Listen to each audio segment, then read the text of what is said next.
তো আর মাত্র 4 দিন পরেই কিন্তু বাংলা আবাস যোজনা প্রকল্পের যে ফাইনাল লিস্ট সেই লিস্ট প্রকাশ হবে, অর্থাৎ 2024-25-এ কারা কারা ঘর পাবেন সেটা কিন্তু ফাইনাল হবে।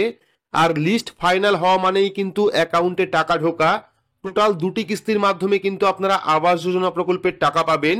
কিন্তু এখানেই কথা হচ্ছে যে কোন কোন ব্যাংক অ্যাকাউন্টে আবাস যোজনা প্রকল্পের টাকা ঢুকবে, বা সরকারি কোন নিয়ম রয়েছে যে নিয়মে আপনারা ব্যাংক অ্যাকাউন্টে টাকা পাবেন, এবং কোন কোন ব্যাংক অ্যাকাউন্টে টাকা আসতে সমস্যা হবে, বিস্তারিত জানতে পারবেন আজকের এই ভিডিওতে।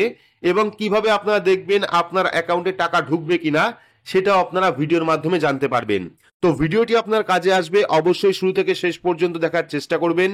ভিডিওটি ভালো লাগলে লাইক করবেন, চ্যানেলটিকে সাবস্ক্রাইব করে পাশে রাখা বেল আইকনটি প্রেস করে নোটিফিকেশন অল করে রাখবেন, সবার সুবিধার্থে ভিডিওটি শেয়ার করবেন। তো চলুন শুরু করি। তো ইতিমধ্যে হয়তো আপনাদের প্রত্যেকের বাড়িতেই আবাস যোজনা প্রকল্পের সার্ভে হয়ে গেছে, আর 21 তারিখ কিন্তু আবাস যোজনা প্রকল্পের যে ফাইনাল লিস্ট সেই লিস্ট প্রকাশ হবে। 21 থেকে 27 তারিখের মধ্যে কিন্তু যাবতীয় যে ব্লক অফিস রয়েছে বা বিডিও অফিস রয়েছে সেই অফিসে গিয়ে কিন্তু আপনারা আবাস যোজনা প্রকল্পের ফাইনাল লিস্ট দেখতে পারবেন। সেখানেই কনফার্ম হয়ে যাবেন যে কারা কারা আবাস যোজনা প্রকল্পের ঘর পাবেন। তো এবার কথা হচ্ছে, যদি আপনার নাম ফাইনাল লিস্টে ওঠে সেক্ষেত্রে আপনার যে ব্যাংক অ্যাকাউন্ট সেই ব্যাংক অ্যাকাউন্টে টাকা আসবে কিনা সেটা আপনারা অনেকেই কমেন্ট করছিলেন, বা কোন কোন নিয়মে ব্যাংক অ্যাকাউন্টে টাকা আসবে সেটাও আমরা বলবো ভিডিওর মাধ্যমে।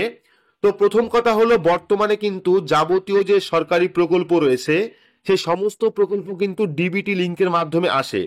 অর্থাৎ যে ব্যাংক অ্যাকাউন্টে আপনার আধার লিংক রয়েছে সেই ব্যাংক অ্যাকাউন্টেই কিন্তু যাবতীয় প্রকল্পের টাকা ঢুকবে। সেক্ষেত্রে যদি আপনারা ফর্ম লক্ষ্য করেন, আবাস যোজনা প্রকল্পের যে সার্ভে ফর্ম সেই ফর্মে আপনারা দেখবেন যে আধার কার্ডের নাম্বার কিন্তু উল্লেখ করা রয়েছে। অবশ্যই কিন্তু আধার কার্ড নাম্বার দিতে হবে, পাশাপাশি আধার লিঙ্কে যে ফোন নাম্বার সেই ফোন নাম্বারটাও দিতে হবে। এইবার যদি আপনারা সমস্ত প্রকল্প দেখেন, বর্তমানে কেন্দ্রীয় সরকার হোক বা রাজ্য সরকার, প্রত্যেকটা প্রকল্পে দেখবেন আধার লিঙ্ক ব্যাংক অ্যাকাউন্টে কিন্তু টাকা ঢোকে। সেক্ষেত্রে ব্যাংকের সাথে আধার কার্ড লিঙ্ক থাকা কিন্তু বাধ্যতামূলক। এবার আপনারা যদি যাবতীয় প্রকল্প দেখেন, যেমন লক্ষ্মীর ভান্ডার প্রকল্প হোক, কৃষক বন্ধু প্রকল্প হোক, যাবতীয় যে সমস্ত প্রকল্প রয়েছে প্রত্যেকটি প্রকল্পই দেখবেন যদি আপনার ব্যাংক অ্যাকাউন্টে আধার কার্ড লিঙ্ক না থাকে তাহলে কিন্তু আপনার সেই ব্যাংক অ্যাকাউন্টে টাকা আসতে সমস্যা হয়।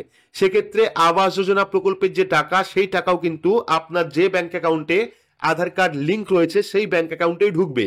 বা ফর্মের মধ্যে যে ব্যাংক অ্যাকাউন্ট নাম্বার নিয়ে গেছে সার্ভের সময় সেই ব্যাংক অ্যাকাউন্টে যদি কোনো কারণে আধার কার্ড নাম্বার লিঙ্ক না থাকে বা ব্যাংকের সাথে আধার কার্ড লিঙ্ক না থাকে তাহলে কিন্তু আপনার অ্যাকাউন্টে আবাস যোজনা প্রকল্পের টাকা আসতে সমস্যা হতে পারে। তো আমরা সর্বপ্রথম চেষ্টা করব আবাস যোজনা ফাইনাল যে লিস্ট প্রকাশ হবে সেই লিস্ট আপনাদের কাছে আনার জন্য। এইবার আমরা দেখে নেব আপনি কিভাবে দেখবেন যে আপনি যে ব্যাংক অ্যাকাউন্ট নাম্বার দিয়েছেন আবাস যোজনা প্রকল্পের সার্ভের সময় সেই ব্যাংক অ্যাকাউন্টে আধার কার্ড লিঙ্ক রয়েছে কিনা, বা যদি আপনার 2-3টে অ্যাকাউন্ট থাকে সেক্ষেত্রে তার মধ্যে কোন ব্যাংক অ্যাকাউন্টে ডিবিটি লিঙ্ক রয়েছে। তো সেটা দেখতে হলে আপনার স্মার্টফোন থেকে বা কম্পিউটার থেকে যে কোনো একটি ব্রাউজার আপনারা ওপেন করবেন।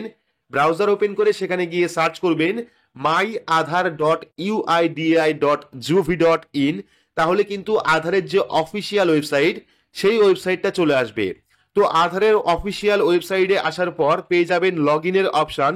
সেই লগ ইন অপশনে আপনারা ক্লিক করবেন। তো লগ ইন অপশনে ক্লিক করলে কিন্তু পরবর্তী লগ ইনের যে পেজ সেই পেজটা আপনাদের সামনে ওপেন হবে। মনে রাখবেন এখানে তারাই কাজ করতে পারবেন যাদের আধার কার্ডের সঙ্গে ফোন নাম্বারটা লিঙ্ক রয়েছে। তো যদি আপনার আধার কার্ডে ফোন নাম্বার লিঙ্ক থাকে সেক্ষেত্রে আপনি প্রথমে এন্টার আধার নাম্বারের জায়গায় আধার কার্ড নাম্বার দেবেন। আধার কার্ড নাম্বার দেওয়ার পর এখানে যে ক্যাপচা কোড দেখতে পাচ্ছেন সেই ক্যাপচা কোডটা ফিল আপ করে লগ ইন উইথ ওটিপি অপশনে ক্লিক করবেন। আপনার আধার কার্ডে যে ফোন নাম্বারটা লিঙ্ক রয়েছে সেই ফোন নাম্বারে একটি ওটিপি সেন্ড করবে। সেই ওটিপি ভেরিফাই করলেই কিন্তু আপনার যে আধারের ড্যাশবোর্ড সেই ড্যাশবোর্ডটা চলে আসবে। এইবার কিন্তু আপনি আধার কার্ডের যাবতীয় কাজ করতে পারবেন। তো আপনার কোন অ্যাকাউন্টে ডিবিটি লিঙ্ক রয়েছে বা কোন ব্যাংক অ্যাকাউন্টের সঙ্গে আধার কার্ড লিঙ্ক রয়েছে সেটা দেখতে হলে একটু নিচের দিকে চলে আসবেন। দেখতে পারবেন 4 নাম্বার অপশন রয়েছে ব্যাংক শিডিং স্ট্যাটাস। এই যে দেখতে পাচ্ছেন ব্যাংক শিডিং স্ট্যাটাস, এই অপশনে আপনারা ক্লিক করবেন। ক্লিক করলে কিন্তু পরবর্তী আরো একটি পেজ চলে আসবে যেখানে দেখতে পারবেন বর্তমানে আপনার কোন ব্যাংক অ্যাকাউন্টে ডিবিটি লিঙ্ক রয়েছে। দেখতে পাচ্ছেন congratulation, your Aadhaar bank mapping has been done. এইবার আপনি এখান থেকে দেখতে পারবেন যে আপনার প্রথমে দেখতে পাচ্ছেন আধার নাম্বার রয়েছে, এখানে সেকেন্ড রয়েছে ব্যাংক নেম, দেখতে পাচ্ছেন ব্যাংক অফ বরোদা। তো এটা কিন্তু বর্তমানে আমাদের ডিবিটি লিঙ্ক হয়ে আছে, বা এই ব্যাংক অ্যাকাউন্টে আমরা ডিবিটি লিঙ্ক করিয়েছি বা আধার কার্ড লিঙ্ক করিয়েছি। তো সমস্ত প্রকল্পের টাকাই কিন্তু এখন এই ব্যাংক অ্যাকাউন্টেই আসবে। দেখতে পাচ্ছেন ব্যাংক সিডিং স্ট্যাটাস অ্যাক্টিভ রয়েছে এবং লাস্ট আপডেট টাইম রয়েছে 5/10/2024। তো প্রথমে কিন্তু আমাদের এখানে ইন্ডিয়া পোস্ট পেমেন্ট ব্যাংক ছিল, পরবর্তী সময় আমরা কিন্তু অনলাইনেই এই ব্যাংক অফ বরোদাটা ডিবিটি লিঙ্ক করিয়ে নিয়েছি। অনলাইন থেকে কিভাবে করাতে হয় এই নিয়ে কিন্তু ডিটেলস ভিডিও আপলোড করা রয়েছে। যদি আপনার ব্যাংক অ্যাকাউন্টে আধার কার্ড লিঙ্ক না থাকে বা যদি আপনার ব্যাংক অ্যাকাউন্টে ডিবিটি লিঙ্ক না থাকে, সেক্ষেত্রে অনলাইনে কিভাবে ডিবিটি লিঙ্ক করতে হয় এই নিয়ে কিন্তু বিস্তর ভিডিও আমাদের চ্যানেলে আপলোড করা আছে, গিয়ে দেখে নেবেন। দেখতে পারবেন ব্যাংক সিডিং স্ট্যাটাস অ্যাক্টিভ হয়ে আছে এবং লাস্ট আপডেট রয়েছে 5/10/2024। এবার থেকে কিন্তু যাবতীয় সরকারি প্রকল্পের যে টাকা সেই টাকা কিন্তু আমাদের এই অ্যাকাউন্টেই ঢুকবে। তো এভাবে আপনারা অনলাইন থেকে চেক করতে পারেন যে আপনার বর্তমানে কোন অ্যাকাউন্টে ডিবিটি লিঙ্ক রয়েছে। বর্তমানে কিন্তু অনেকেরই 2-3টে করে ব্যাংক অ্যাকাউন্ট থাকে, সেক্ষেত্রে অবশ্যই দেখতে হবে যে আপনার কোন ব্যাংক অ্যাকাউন্টে ডিবিটি লিঙ্ক রয়েছে। তো আপনারা দেখে নেবেন যে ব্যাংক অ্যাকাউন্টে ডিবিটি লিঙ্ক থাকবে সেই অ্যাকাউন্টে কিন্তু যাবতীয় প্রকল্পের যে টাকা সেই টাকা কিন্তু ঢুকবে। সেটা কিন্তু আবাস যোজনা প্রকল্পের টাকাও এইভাবেই ঢুকবে, অর্থাৎ ব্যাংক অ্যাকাউন্টে কিন্তু আধার কার্ড লিঙ্ক থাকতে হবে, বা সার্ভের সময় যে ব্যাংক অ্যাকাউন্ট নাম্বার আপনি দিয়েছেন সার্ভে ফর্মে বা যে ব্যাংক অ্যাকাউন্ট নাম্বার বলেছেন সেই ব্যাংক অ্যাকাউন্টে কিন্তু টাকা ঢুকবে, যদি সেই ব্যাংক অ্যাকাউন্টে আধার কার্ড লিঙ্ক থাকে।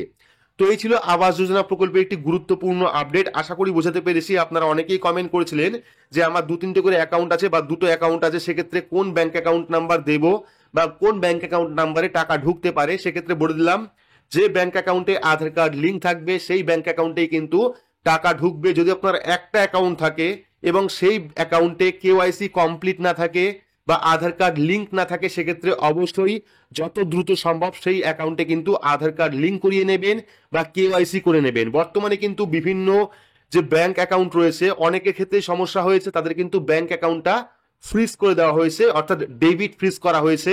তাদের অ্যাকাউন্টে টাকা আসছে কিন্তু সেই টাকা উঠছে না।